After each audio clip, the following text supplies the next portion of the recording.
사도 신경으로 신앙 고백하겠습니다. 나는 전능하신 아버지 하나님 천지의 창조주를 믿습니다. 나는 그의 유일하신 아들 우리 주 예수 그리스도를 믿습니다. 그는 성령으로 잉태되어 동정녀 마리아에게서 나시고 본디오 빌라도에게 고난을 받아 십자가에 못 박혀 죽으시고 장사된 지 사흘 만에 죽은 자 가운데서 다시 살아나셨으며 하늘에 오르시어 전능하신 아버지 하나님 우편에 앉아 계시다가 거기로부터 살아있는 자와 죽은 자를 심판하러 오십니다. 나는 성령을 믿으며 거룩한 공교회와 성도의 교제와 죄를 용서받는 것과 몸의 부활과 영생을 믿습니다. 아멘. 찬송가 380장 찬양하겠습니다.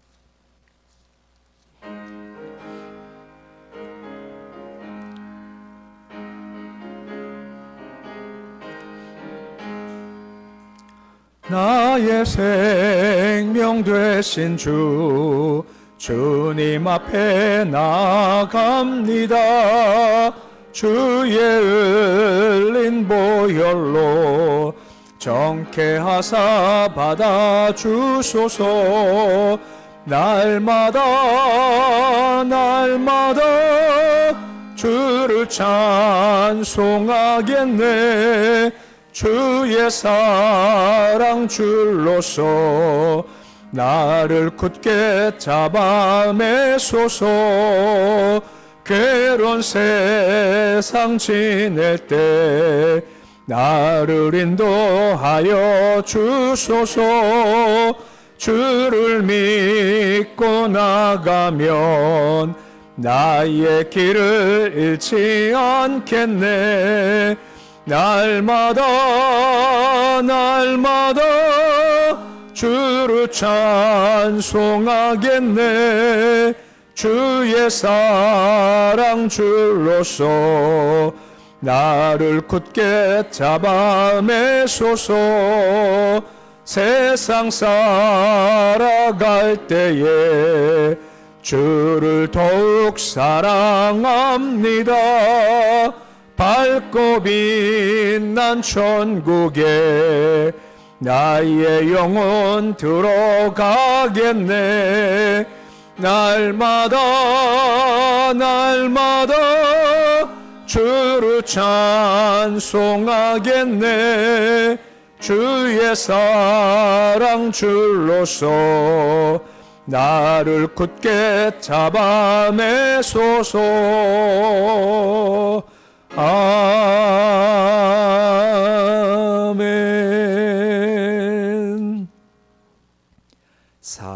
436장 찬양하겠습니다.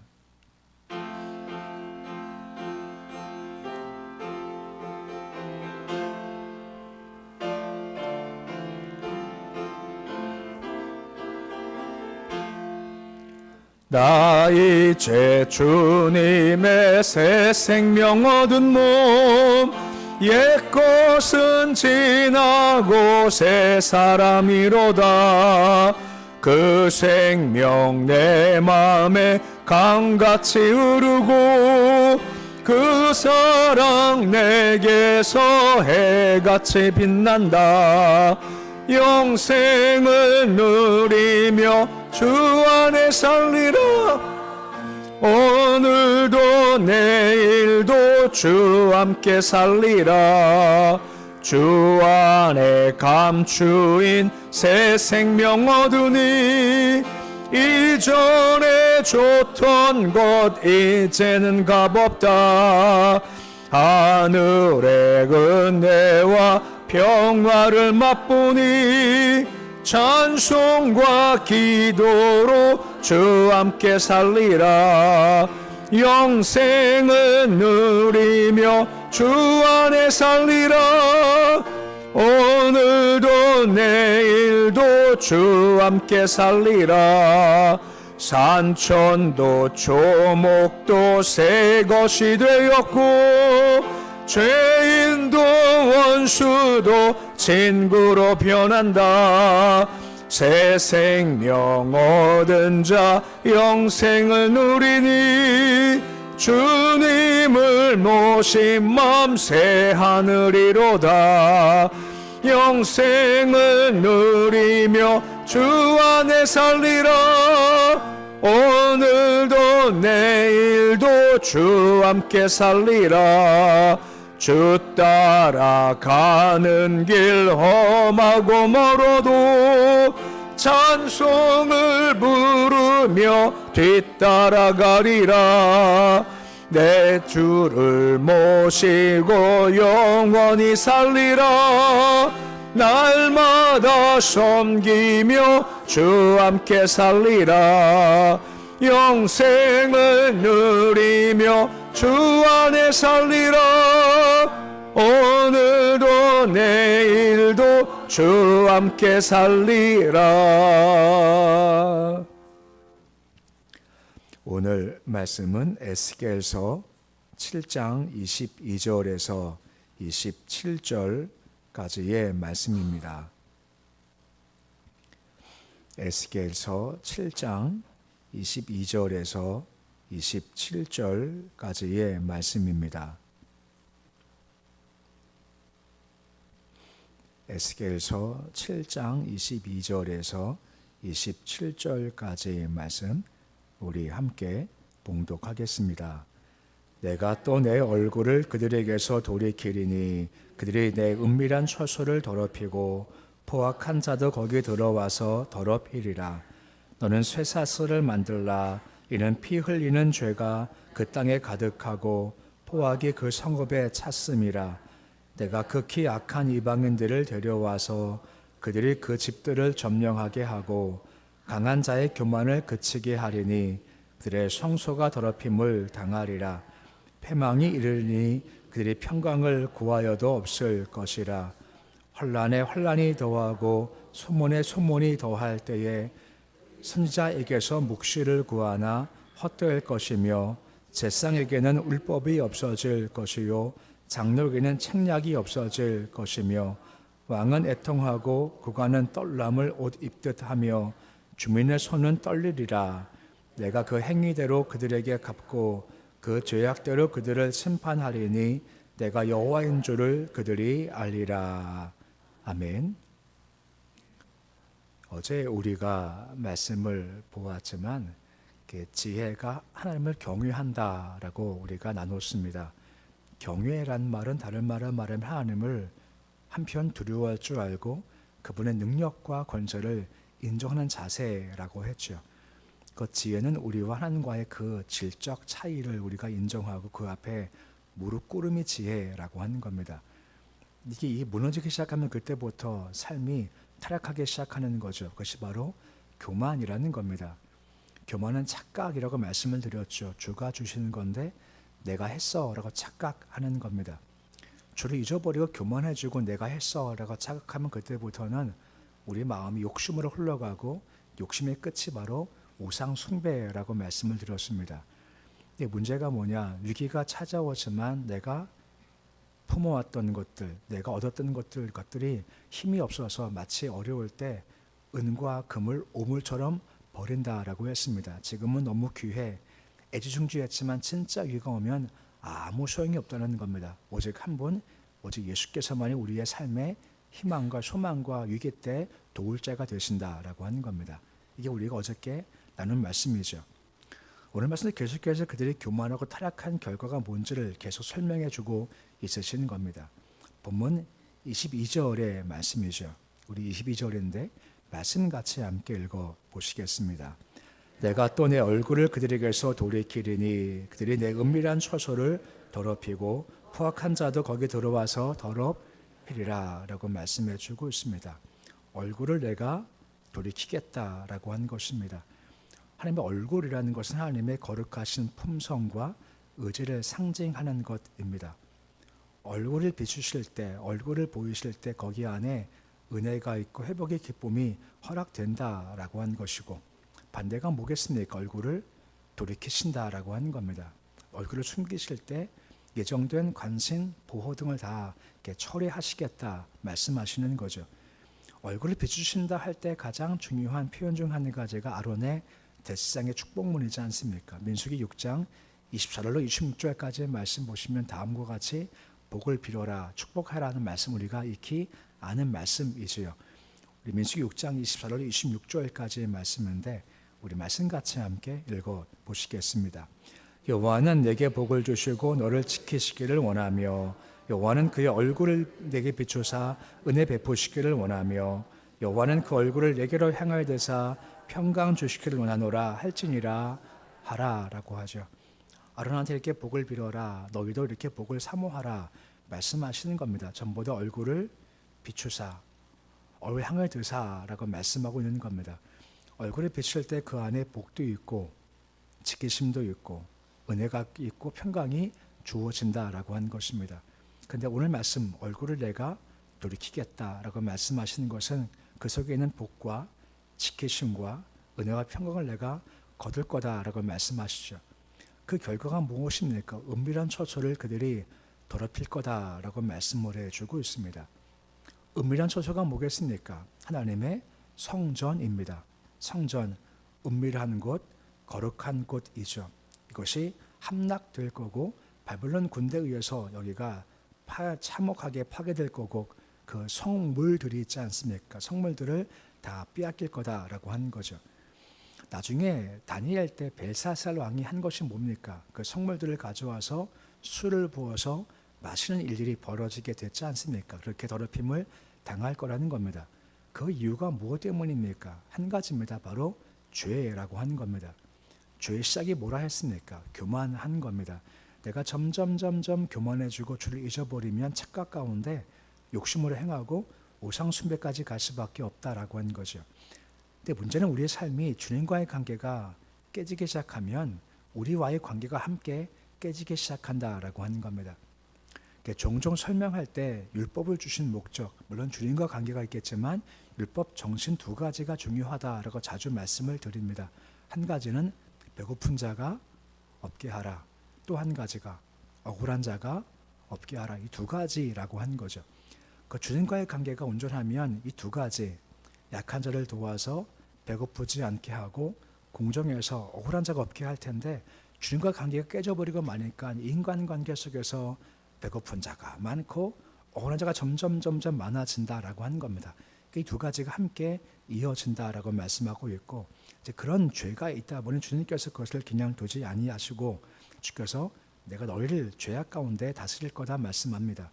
물론 그 전서부터 선민 의식을 가지고서 아브라함의 자손이야 혈통만 자랑겠지 실제 삶은 없기 때문에 선지자 보내셔서 그래 가면 안 된다, 조심해야 된다, 심판 경고하셨고 회개를 촉구했지만 그 말씀을 무시하지 않습니까? 그 이유가 무엇 때문입니까? 마음이 높아진 것, 곧 교만해지는 겁니다. 그만하니 듣지 않고 마음이 강팍해져서 어쩔 수 없이 주께서 이런 징벌을 주실 수밖에 없으시다라고 하는 겁니다. 23절의 말씀 상반절 보시면 너는 쇠사슬을 만들라라고 말씀이 시작이 되고 있습니다. 곧 남대 백성들이 동족들을 억압을했고 무지한 피를 흘린 그 결과가 무엇입니까? 역시 똑같이 바벨론 포로가 되어서 소유를 강탈당할 거다 언급을 해주고 있다는 겁니다. 쇠사슬에 묶여서 많은 이스라엘 백성들이 바벨론에 끌려가거든요. 그 이유가 무엇 때문에 너희가 바로 그러했다라고 하는 겁니다. 율법 정신 가운데 배고픈 자를 없게 하고 억울한 자가 없게 할 텐데 오히려 무지한 자의 피를 흘려서 악을 행했기에 너희도 그 똑같이 쇠사슬에 매어서 끌려갈 거다라고 말씀해주고 있습니다. 24절 말씀 보시면 뭐라 말씀해주고 있습니까? 극히 악한 이방인들을 내가 데려올 거다라고 말씀하고 있고 그 집들을 점령할 거다라고 말씀을 해주고 있습니다. 극히 악한 이방인이 누구를 가리키는 걸까요? 극히 악하다. 이것은 최상급을 언급하는 거죠. 우리가 7장 11절 말씀 보았지만 언급한 포악한 몽둥이가 있지 않습니까? 바로 바벨론을 가리키는 겁니다. 그만큼 잔인하고 그만큼 강하고 그만큼 악하다. 그 군대가 너희를 침략할 거다라고 말씀해 주고 있고 그 집을 점령한다라는 것은 그 집이 좁게는 우상 숭배했던 곳 말입니다. 사치하고 교만했던 악한 자의 강포를 행했던 무지한 피를 흘렸던 악한 자의 집도 있겠지만 넓게 보면 선민이다 자처하면서 명령 듣기 거부하고 회개를 거부했던 많은 사람들을 가리킨다라고 하는 것입니다. 이 집을 내가 점령할 거다라고 말씀해 주고 있습니다. 당연히 힘들기에 구함이 있다는 겁니다. 25절 말씀 보시면 무엇을 구한다라고 되어져 있습니까? 우리 25절인데 말씀같이 읽어 보시겠습니다. 패망이 이르니 그들이 평강을 구하여도 없을 것이라 라고 말씀해 주고 있습니다. 패망이라고 되어 있으면 원래 뜻은 공포라고 하는 것입니다.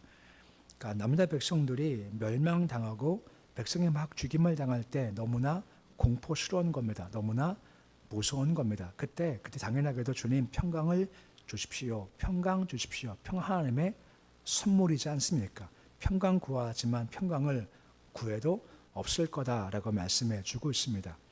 아까 말씀했지만 얼굴을 향해 비추실 때 그 속에 복이 있고 지키심이 있고 은혜가 있고 평강이 있지 않습니까? 하지만 얼굴을 돌리시면 그 속에는 평강이 없다라고 하는 거죠. 왜요? 관계가 깨지는 겁니다. 관계가 깨지니까 기도가 상달되지도 않고 응답도 없고 평강도 있을 수가 없다는 거죠. 그러기에 뭐라 말씀하십니까? 계속 말씀이 돌아오라는 겁니다.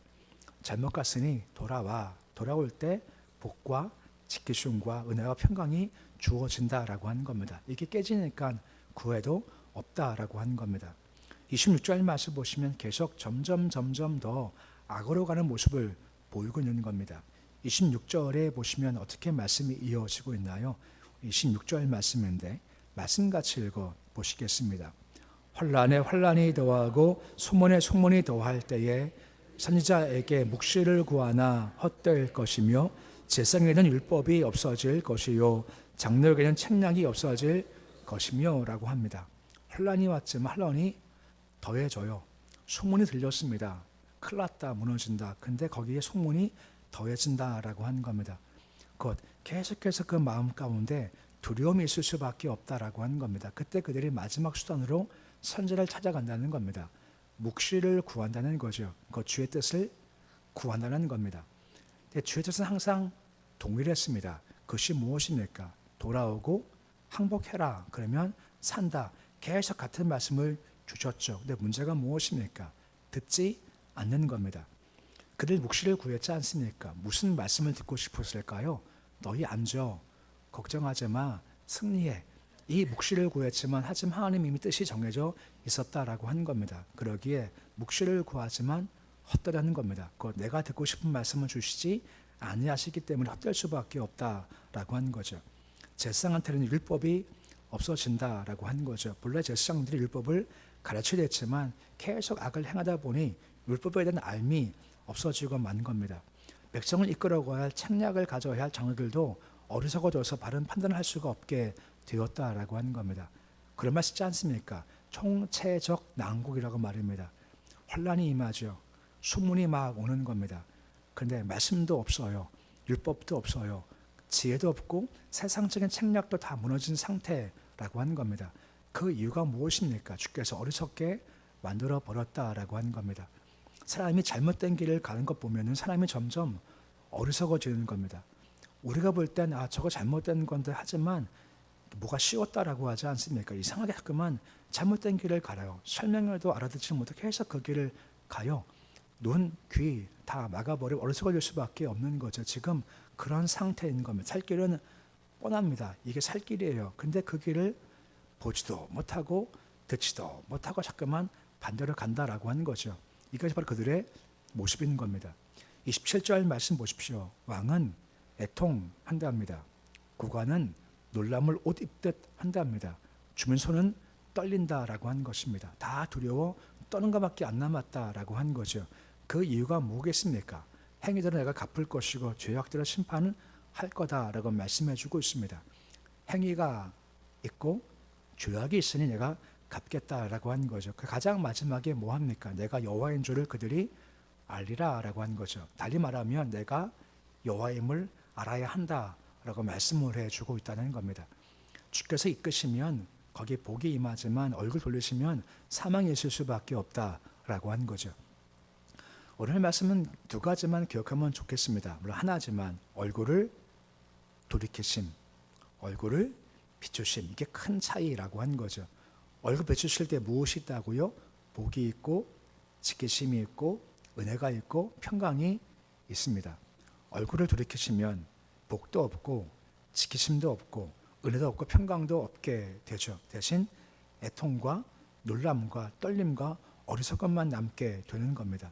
그러면 차이가 무엇일까요? 왜 그런 걸까요? 한 가지, 죄 때문입니다. 주님과의 관계수를 두려워하지 않습니다. 교문에서 말씀을 듣지를 않아요. 그러니까 잘못된 길을 걸어가게 되죠. 그 결과가 무엇입니까? 사랑과의 관계에서 율법을 깨는 모습이 있다는 겁니다. 얼굴을 그러면 돌이키시겠다라고 하는 거죠. 반대로 주를 두려워하고 주를 경외하고 말씀 잘 그 길을 걸어갈 때 얼굴을 향해서 비추신다라고 하는 겁니다. 우리 인생의 승패는 얼굴을 비추시느냐 얼굴을 돌리시느냐 그 차이 있습니다. 주를 잘 바라보시고 주를 경외하고 두려움 가운데 그 길을 잘 걸어 가십시오. 말씀을 잘 따라가십시오. 그래서 얼굴을 비추셔서 말씀과 같이 그 안에 복도 주어지고 지켜주심도 있고 은혜가 있고 평강 주심이 가득한 삶 되실 수 있으시기를 우리 주 이름으로 축원해 드립니다. 기도하겠습니다. 아버지 하나님, 우리에게 얼굴을 비춰주시기 원합니다.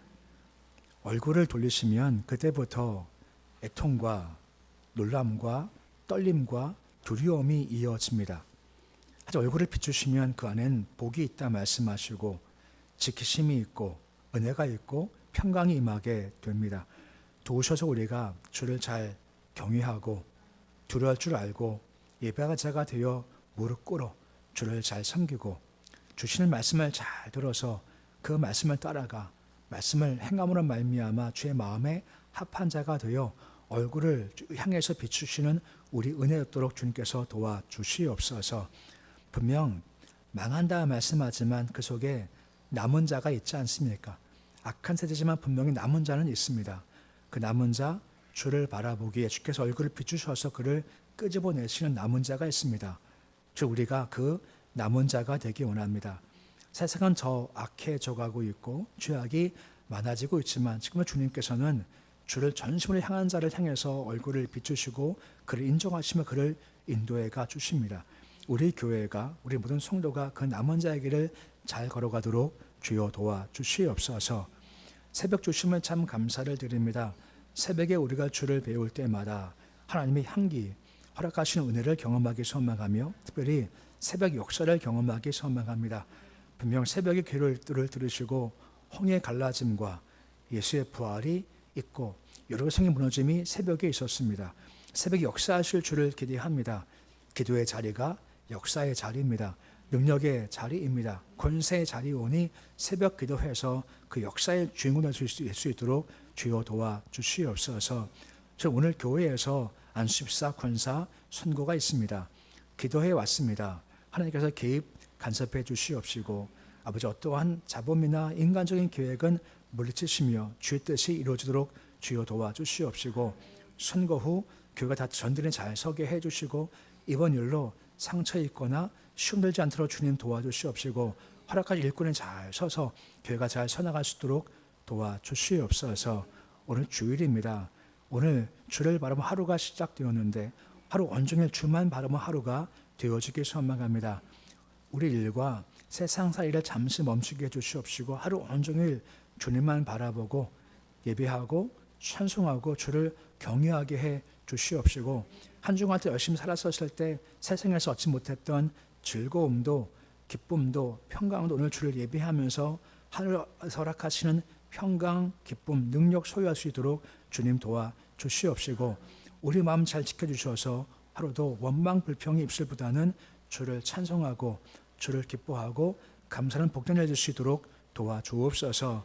우리 자녀들 견고히 잘 붙잡아 주시길 소망하며 세상 곁길 가지 않게 해주시고 주를 두려워하고 경외해서 다윗처럼 뜻을 잘 세워 주가 허락하시는 지혜로 명철 실력 능으로 무장되어서 영광 돌릴 수 있도록 은총 더하여 주시옵소서. 예수님의 이름으로 기도드립니다. 아멘. 하늘에 계신 우리 아버지, 아버지의 이름을 거룩하게 하시며 아버지의 나라가 오게 하시며 아버지의 뜻이 하늘에서와 같이 땅에서도 이루어지게 하소서. 오늘 우리에게 일용할 양식을 주시고 우리가 우리에게 잘못한 사람을 용서하여 준 것 같이 우리 죄를 용서하여 주시고 우리를 시험에 빠지지 않게 하시고 악에서 구하소서.